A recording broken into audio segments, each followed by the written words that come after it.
Okay, into I think part 5 of this letter. I think we said we'd put freedom and democracy under the microscope to see if they were worthwhile, all the loving and worshipping they're getting, because these freedom and democracy are the thing that our whole world is in grave danger, because humans are fighting like 4 or 5-year-olds simply over what ideologies are the best. It's crazy that we can't sort this out. So let's start with freedom. We're looking at freedom. How much freedom is really needed?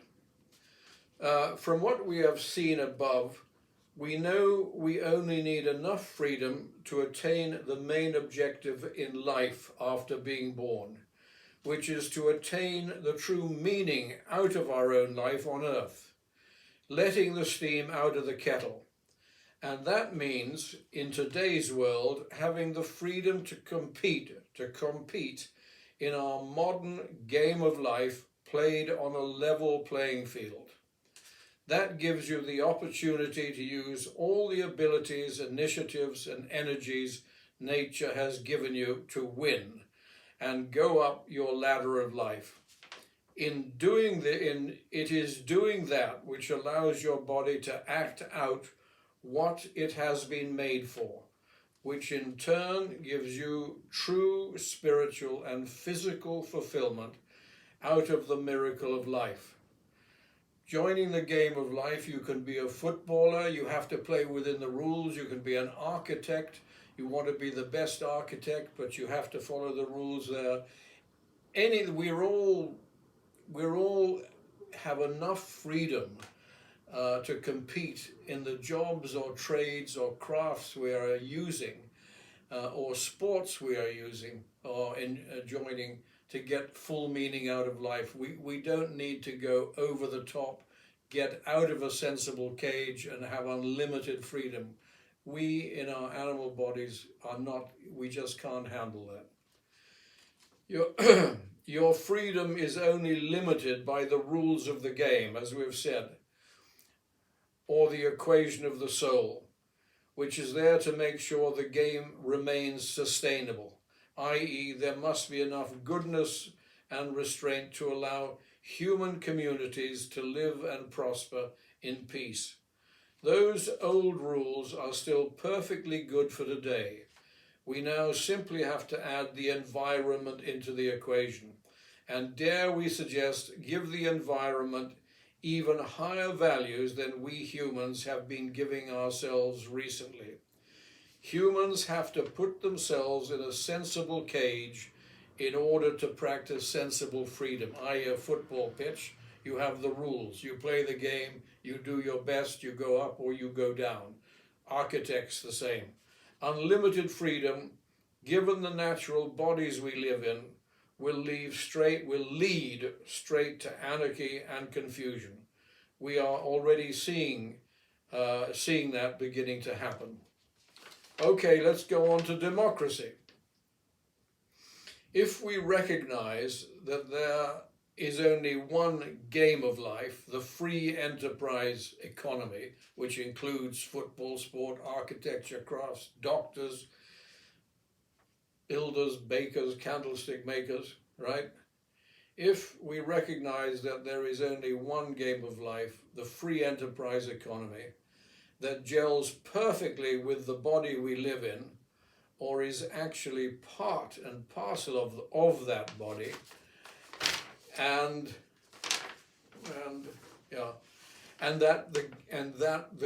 that game gives us all the true meaning out of life by allowing the body to act in the way that it is made for, then why bother to try and change the game?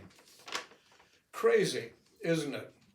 But as mentioned before, we are all human and always have and always will think we know best, usually to our own peril. And that is what happened over the last 300 years or so, when the human power play came along and knocked nature flat out for a count of 10. The humans, we modern humans, became so confident in our own success that we began to mess around with the old equation of the soul. We thought we knew better than the old headmaster and his rules of restraint that had brought mankind into civilization in the first place. The new kids on the block began to airbrush out the rules, the old rules of restraint, and got rid of the punishment that made those rules work. They overloaded the world with freedom and claimed moral supremacy by introducing democracy, which allowed both the poor and the weak to have the same say in government as the rich and the powerful. Ever so fair. But it is that same democracy that has brought us into the muddle we are in today, because democracy guarantees, because of the makeup of our bodies, that all the new laws that are brought in can be seen as good for man in the eyes of man, just for us, but are not actually good for man in the eyes of God or the greater good, for instance, the environment. Recent democracy encourages people in their right to be given, selfishness, and at the same time diminishes their responsibility to give, goodness. Because democracy has given far too much to mankind, featherbedding, it has made the game of life far too easy. There is less zest and excitement in the game, as the difference between winning, in brackets hope, and losing, in brackets fear, diminishes. Further, because we don't have to try our hardest to survive, the player, this is in bold, the players in the game are slowly but surely becoming less able people than they were born to be. That statement is in just about every one of my essays and writing letters. Creation's law of survival of the fittest is being turned on its head.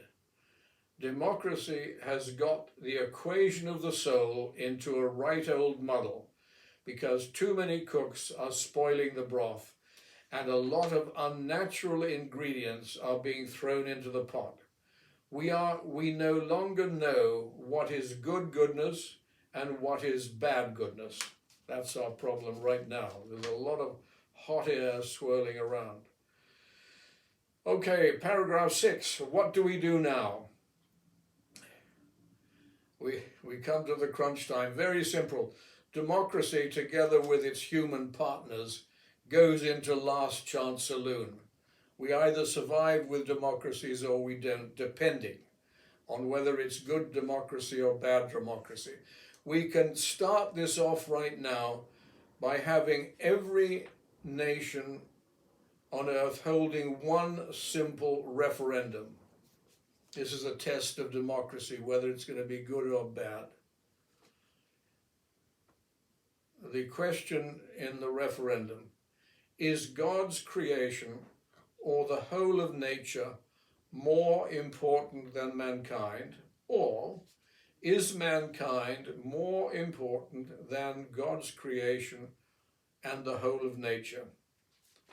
And then base your future legislation and philosophies accordingly. If newborn responsible democracy can make proper goodness, giving, overcome badness, taking, that is democracy, together with humanity and the environment, will survive.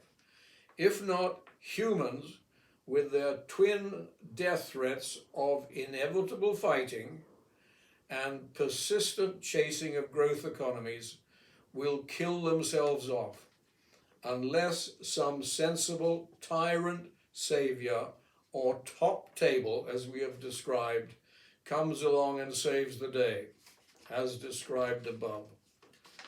A reborn, responsible democracy will mean a much tougher job for you leaders, because no sensible leader will want to make false promises to their maker. which will mean that from now on you cannot promise yet more giving and easy lifestyles and growth economies to your voters. You will have to start taking away, controlling, directing, and encouraging year on year reducing economies for nature's benefit. And that will mean controlling your own people, because they won't like it. Your focus will be more inwards towards your own people than outwards towards your neighbors. There will be new growth industries that come along to satisfy the greener demand, which you will be encouraging. The biggest of which will be to do with the repair and renewing of the environment, funded by an inexhaustible supply of truly green dollars and competed for by the fittest working forces from around the world. That gives everybody who's got more muscle than brain a chance to earn big money. Because from now on, lo and behold, humanity will wake up to the fact that for the very first time since time began, they have a senior partner.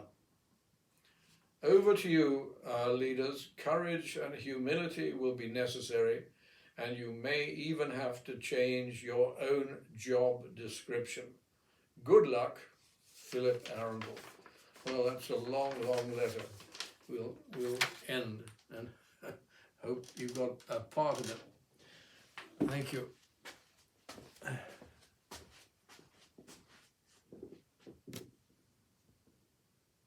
Oh.